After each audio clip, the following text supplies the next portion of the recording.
In-numru ta' inkjesti pendenti huwa wieħed enormi xejn anqas minn 1723 inkjesta maġisterjali li għadhom mhux konklużi, buħut minnhom ilhom pendenti snin.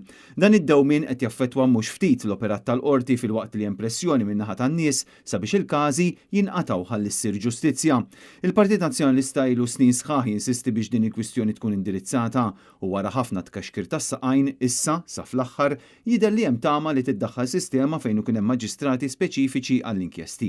Kien il-Ministru Jonathan Attard li ħabbar dan il-pjan meta l-ġimgħa filgħodu sejħ lill-ġurnalisti u spjega li se jkun hemm 4 maġistrati għal dan l-iskop speċifiku.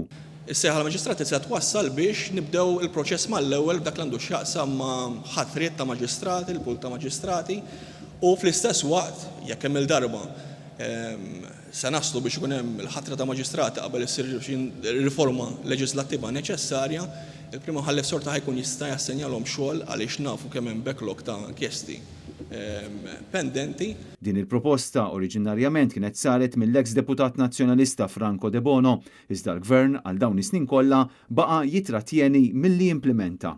Intant, il-Ministru kien mistoqsi wkoll dwar il-kontroversja li nqalet wara li Times żvelat it-turi li kienu jingħataw membri tal-ġudikatura fuq is-sett tas-sequel tal-film Gladiator. Jonathan Attard iħossu skomdu immens wieġeb din id-domanda speċifika. Jiġifieri qed tissuġġerixxi li membru tal-ġudikatura m'għandu jmur imkien. Tour, quiz, ikla, minn organizzata minn persuna li at the end of the day jista' jidher quddiemek. Kieku saret f'kumpanija privata. Dik il-kumpanija privata mhux ukoll tista' tispiċċa quddiem il-qorti.